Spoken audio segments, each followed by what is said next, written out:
Okay, this is a continuation of section 1.7 for MAC 1105. We were in the process of solving inequalities and reporting our answer in interval notation.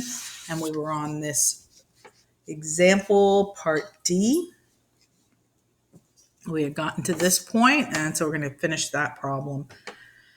We got rid of the fractions by multiplying everything by 12 in the first step. That left us with this, no fractions, and now we're going to get rid of the parentheses.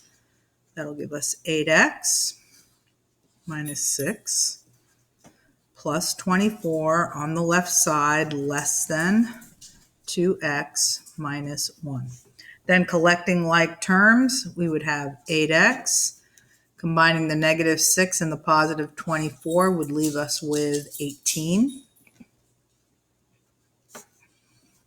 And that's less than 2x minus 1. Getting all the x's on the same side, I'm going to move this 2x over to the left, which you can just use the arrow, or you can show it like I'm showing it right now. The 2x's are gone on the right-hand side. And you have 6x. I'm going to finish it up here. 6x on the left plus 18 is less than negative 1.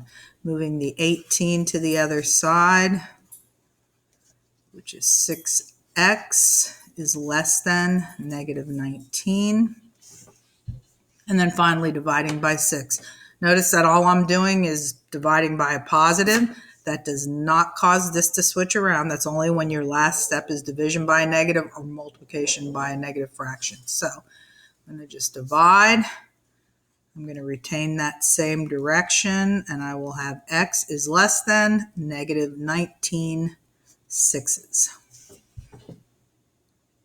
Okay, so now if you are going to put this in interval notation for your final answer, as you'll be required to do on the test, and most of the MyLab math problems, it's probably best to graph it first.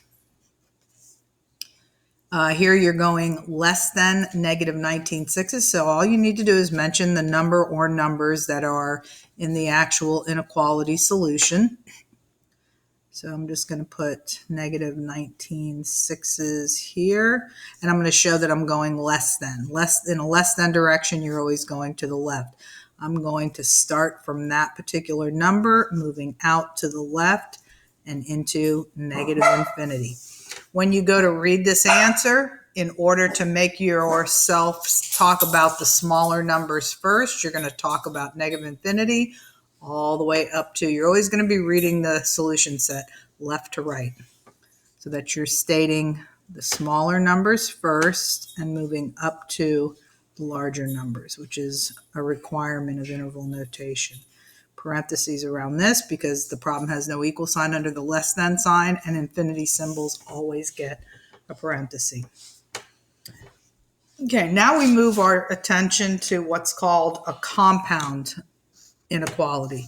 This inequality has more than one area. It has the area in the middle where we have the expression 4x minus 3.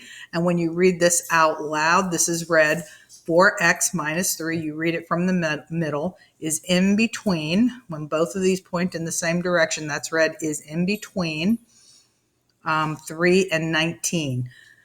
If you want to read the equal sign, you can also read this in two parts. You can just basically ignore what's on the right and read this as 4x minus 3 is greater than or equal to 3 and also less than 19. But if you're trying to read this as a compound statement, this is 4x minus 3 is in between 3 and 19, inclusive of the endpoint 3, meaning that we're going to include that with a bracket when we report it in the final answer. These problems are worked from the middle.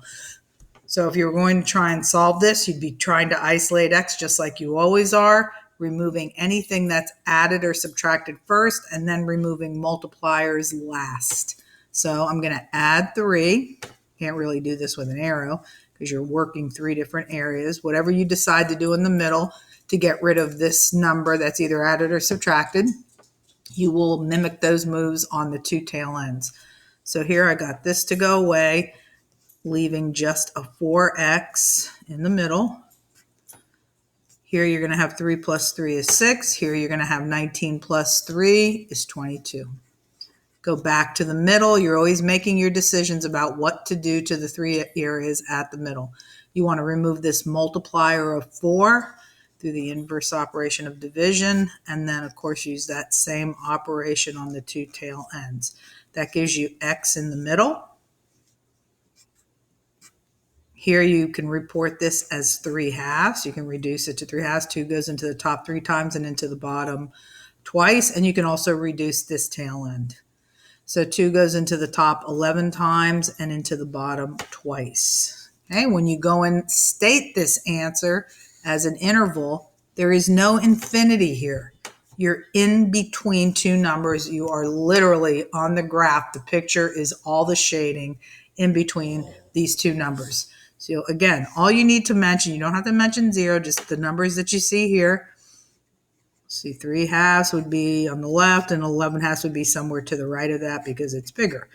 And you are going from 3 halves, all the numbers between 3 halves, but including 3 halves because of that equal sign next to the 3 halves, all the way to 11 halves. And any of the numbers in between those two endpoints are considered solutions.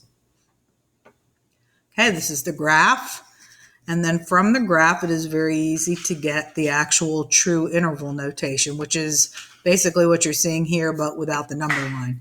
So your interval solution set would be 3 halves all the way to 11 halves, inclusive of this endpoint 3 halves, but not including the endpoint called 11 halves. Now we're going over this in-betweenness compound inequality because you run into this whenever you try to solve absolute value inequality problems, which are going to happen on the next page. So we're going to run into this, so at least you've been exposed to that. There is another one before we jump into the absolute value problems. I'm going to keep throwing the fractions at you so that you get into the habit of, if there's a problem that has denominators, you're going to get rid of those fractions. Although if it's an equation or just a two-sided inequality, you could keep the fraction until the end and multiply by the reciprocal. Here, I think it's best if you just get rid of the fraction from the beginning. There is only one denominator, only one fraction, and therefore that is automatically the least common denominator, which is what's used as you multiply each item. And there are 4 items. There's a -3, there's the 2/3 x, there's a -5, and there's the 1. Every single one of those is going to be multiplied by 3. Now, I don't quite have enough room in here, so I'll do it in the next step. So it's 3 times the number on the left tail end. Then moving into the middle, it is 3 times this term 2/3 x minus 3 times the next term, which is 5. And then finally 3 times the term on the right tail end, which is a 1. Okay, so 3 times -3, -9. And then in the middle, there's 2 terms. We're multiplying this fractional term times 3. These 3's cancel, leaving you with 2x. Then there's the 3 times 5 as the second term. That's -15. And you see all these, well, not all these fractions, but there was one fraction. It is now gone. So now you're back to a compound inequality that looks like the one we did on the previous page. So again, work these from the middle. There was an equal sign under this. Let's remember to carry down any equal signs as we go down. We're working from the middle and trying to isolate the x term. So first thing we're going to want to do is get rid of the -15 by adding 15. We're going to add it in the middle as well as the two tail ends. That'll give us -9 plus 15 would be equal to 6. And then in the middle, we would have the -15 canceling with the +15, leaving us with 2x in the middle. And then 3 plus 15, 18. Go back to the middle again. Make your next decision about how you're going to go forward with respect to solving for x, and that would be dividing by 2. So So whatever you do in the middle, you do to the left as well as the right. Finally, you have x by itself, a 3 on the left tail end, and a 9 on the right tail end. If you want to graph this, it would be everything between 3 and 9, inclusive of the 9, but non-inclusive, if you want to use the same word, of the number 9. And then, of course, all the numbers in between, like 3.1, 3.2, 4.1, the number 5, the number 6. Anything that occurs between 3 and 9 is also considered a solution. 3 is considered a solution, and everything up to but not including 9. 9 would not work if you plugged it in here. It would give you a false statement in the inequality. If you want to take your graph and go to pure interval notation, then it would just basically be what you're seeing here, but without the number line. So interval notation would be everything between 3 and 9, including the 3, but not the 9. Okay, so those two practice problems where we were practicing how to solve a inequality with 3 areas called a compound inequality. Some of what you're going to see now is going to turn into that type of problem, specifically the less than case. The less than case, when you go to solve anything having to do with absolute value and there is a less than, and you are to make a decision as to whether you're really working with a less than symbol only once the absolute values are by themselves. Like right now, this looks like you're starting with a less than symbol, but remember, you're not to go into the setup and where you're deciding, hey, do I use the setup for the less than case, absolute value, or do I use the setup for the greater than case? Notice that there's two types of problems here. There's the less than absolute value, there's the greater than absolute value. But really, you can't truly decide which case it is until you have the absolute value expression all by itself. There can't be any multipliers out here because getting rid of that multiplier could change this symbol. So when you think you're really working with the less than symbol, it can really be the greater than symbol, and that has a completely different setup.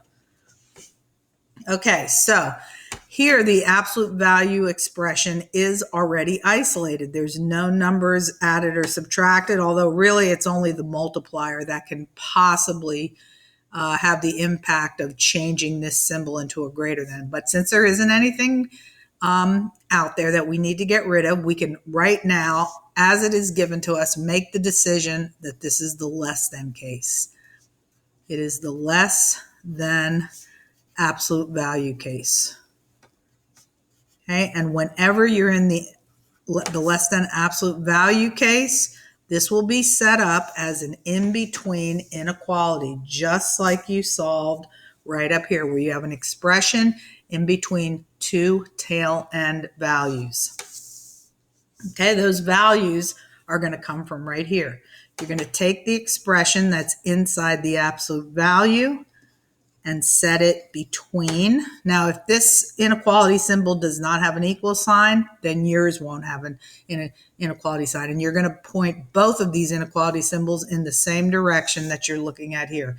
So less than, you'll see a less than in front of the expression, a less than, on the other side as well. So when you're putting the numbers, you're going to take this number and put it out here, and you're going to put the positive version of that number. Now, I can say with regard to semantics and the way I'm saying this, I guess what I really should say is that this less than case, you're going to use two of these pointing to the left, because can you really call both of these a less than symbol? Not really, because if you read this as two separate statements, you could read that as 3x plus 5 is greater than negative 17, while this side of it is read 3x plus 5 is less than 17. So let me be very clear here. When it's a less than symbol, both of these inequality symbols will point in the same direction. You'll take this quantity, put it in between the negative version and the positive version of the number that you're seeing here. And that number has to be a positive, because we'll talk about what does it really mean if it's a negative? We'll talk about that when we get to it. So we now have a compound inequality.